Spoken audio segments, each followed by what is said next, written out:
మీనరాశి వారికి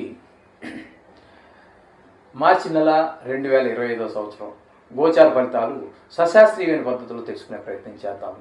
ఇందులో అతిశయోక్తులు కానీ రేపు కోటీశ్వరులు అయిపోతారు, ఏదో స్త్రీ వచ్చేసి మీ జీవితంలో అద్భుతాలు చేసేస్తుంది, లేకపోతే కోట్లు ఇచ్చి గుమ్మరించి వెళ్ళిపోతుంది, ఇచ్చేసి అదృశ్యం అయిపోతుంది, ఇలాంటి మాటలు ఏమీ తావుండదని మా ఛానల్లో. అలాగే మీకేదో గ్రహాలు ప్రతికూలంగా ఉన్నంత మాత్రాన పిడిగి వచ్చి నెత్తిమే పడిపోతుంది, సునామీ వచ్చేస్తుంది, భూకంపం వచ్చేస్తుంది, ఏదో జరిగిపోతుందని చెప్పేసి మిమ్మల్ని భయభ్రాంతులు చేసేసి తిండి తినకుండా నిద్రపోనివ్వకుండా చేసే ప్రయత్నాలు కూడా ఏమి ఉండవండి. శాస్త్రం ఎంతవరకు చెప్పిందో అంతవరకు మనం చెప్పడం జరుగుతుంది. ఇదే మా ఉద్దేశం కూడా, అలా చెప్పడమే మా ఉద్దేశం.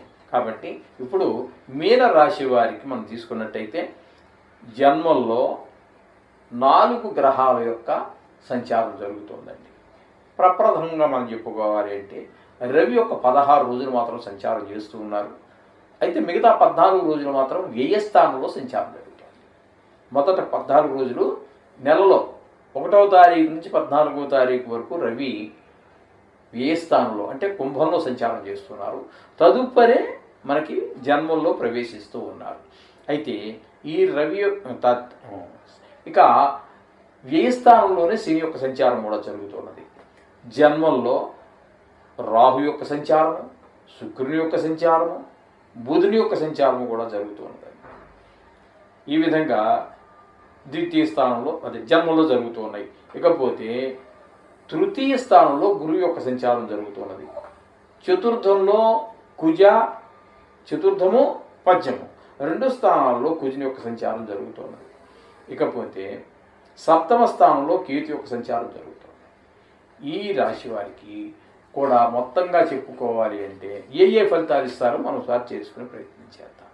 ఈ రవి జన్మంలోనూ వ్యయంలోనూ 2 స్థానాలలోనూ కూడా శుభప్రదమైనటువంటి ఫలితాలను ఇవ్వజాలరు. ఆరోగ్య విషయంలోనూ, ఆలోచన విషయంలోనూ, ధన వ్యయంలోనూ, ఈ అనేక రకాల కష్టాలు కలిగించడంలోనూ సమర్థుడు రవి. అలాగే వ్యయ స్థానంలో శని, ఈయన కూడా ఏలినాటి శనికి సంబంధించినటువంటి వారు వ్యయ స్థానంలో ఉన్నారు కాబట్టి ధన వ్యయం బాగా ఎక్కువైపోతూ ఉంటుంది, ఆదాయం తక్కువైపోతూ ఉంటుంది, శారీరకంగా ఇబ్బందులు పెట్టేటువంటి అవకాశం ఉంటుంది. శని భగవానుడు కూడా అదే పరిస్థితి. అలాగే జన్మంలో రాహు, ఈయన కూడా జన్మాన్ని శరీర ఆరోగ్యాన్ని ఇబ్బంది పెడుతూ ఉంటాడు, ఆదాయం తగ్గిపోతూ ఉంటుంది. ఇట్లాంటి పరిస్థితులన్నీ కూడా ఆలోచన ద్వారా కూడా సహజంగా కాకుండా అసహజంగా కొంచెం క్రూరత్వంగా చెడు ఆలోచనతోటే నిండిపోతూ ఉంటుంది రాహు యొక్క సంచారం వల్ల కూడా. ఇకపోతే బుధుని యొక్క సంచారం కూడా ఇక్కడే జన్మంలోనే ఉంది. కానీ వక్రగతి మూలంగా మనం తీసుకున్నట్టయితే వ్యయంలోనే ఉంటుంది కాబట్టి ఆయన కూడా శుభప్రదమైనటువంటి ఫలితాలను ఇవ్వజాలరు. బుధుడు కూడా మంచి ఫలితాలను ఇవ్వజాలరండి. వ్యయ స్థాన ఫలితాలే ఇస్తాడు. ఆదాయం తగ్గిపోతుంది, ఖర్చులు పెరిగిపోతాయి, వ్యాపారం ముందుకు నడవదు, ఆదాయం బాగా తగ్గిపోతుంది, మన తెలివితేటలు పనిచేయవు. ఇట్లాంటివన్నీ కూడా మనకి బుధుడి యొక్క సంచారం వల్ల జరుగుతూ ఉన్నాయి. ఇకపోతే శుక్రుని యొక్క సంచారం కనుక మనం తీసుకున్నట్టయితే ఆయన కూడా వక్రగతిలోనే ఉన్నారు. ఆ విధంగా చూసినా కూడా ఆయన జన్మల్లో ఉన్న వ్యయంలోకి వెళ్ళినా కూడా వ్యయంలో కూడా శుభ ఫలితాలను ఇచ్చేటటువంటి ఏకైక గృహం గోచార రీత్యా శుక్రుడు మాత్రమే. కాబట్టి ఆయన మాత్రం అనుకూలమైనటువంటి ఫలితాలు ఇస్తారు వ్యయ స్థానంలో ఉండి కూడా. అది మనసు కొంచెం ఆహ్లాదం కలిగిస్తూ ఉంటారు. అలాగే భార్యాభర్తల మధ్య కొంచెం బాగుంటుంది. అలాగే కొంచెం శత్రుభయం కూడా తగ్గిపోతుంది. కొంచెం మంచి ఆలోచనలు, మోక్షానికి సంబంధించినటువంటి ఆలోచనలు, ఇవన్నీ కూడా మనకి శుక్ర భగవానుడు కలగజేస్తూ ఉంటాడు. ఇకపోతే తృతీయంలో గురువు సంచారం కూడా మంచిది కాదండి. ఎవరి యొక్క సహాయ సహకారాలు అంటే ఇంట్లో వారు కానీ, వ్యాపార స్థలంలో కానీ, ఉద్యోగ స్థలంలో కానీ వారి యొక్క సహాయ సహకారాలు అందరూ, తద్వారా మనం చాలా కోల్పోతామండి. ఆదాయం తగ్గుతుంది.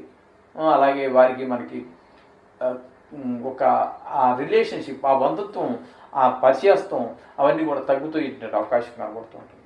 ఇక కుజుని కనుక తీసుకున్నట్టయితే చతుర్థ పంచమ స్థానాలలో జరుగుతోంది.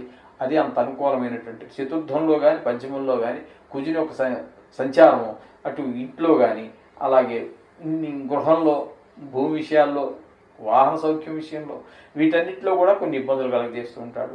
5వ స్థానంలో ఒక 3 రోజులు జరుగుతున్నాడు. అప్పుడు పిల్లల మీద ఇబ్బంది, పిల్లలకు కొంచెం దెబ్బలు తగలటమో లేకపోతే చదువు మీద శ్రద్ధ పెట్టకపోవటం లాంటి ఫలితాలన్నీ 5వ స్థానంలో కుజుడి సంచారం వల్ల జరుగుతుంది.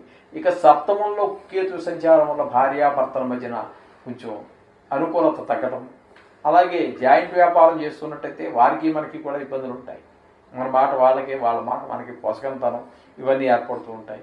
ఈ విధమైన ఫలితాలన్నీ కూడా మనకి కేతు గ్రహం సప్తమ స్థాన చలనములు జరుగుతున్నాయి.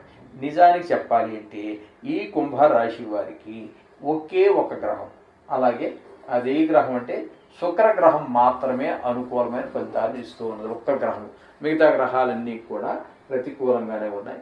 కంగారు ఏం పడద్దండి. ఇది ఒక నెల రోజుల పాటు అయినా ఇది గోచారం మాత్రమే. దీని ప్రభావం జాతకం మీద చాలా చాలా చాలా చాలా తక్కువ. వ్యక్తిగత జాతకంలో అన్నీ బాగున్నప్పుడు దీని గురించి పెద్దగా పట్టించుకోవాల్సిన పని లేదు. అయితే దీని ప్రాముఖ్యత దీనికి ఉన్నది, కానీ మనం పెద్దగా దీన్ని పట్టించుకోక్కర్లేదు. ఏది ఏమైనప్పటికీ పట్టించుకోవాలి, దాని ప్రాముఖ్యత దానికి ఉన్నది. కాబట్టి నవగ్రహాలకు సంబంధించినటువంటి శ్లోకాలు కానీ, బీజాక్షరాలు కానీ, లేదా సుందరకాండ పారాయణ కానీ, విష్ణు సహస్రనామం కానీ, ఈశ్వరాభిషేకం కానీ మీరు చేసుకున్నట్టయితే వాటి యొక్క తీవ్రత, సాంద్రత తగ్గిపోతూ ఉంటుంది.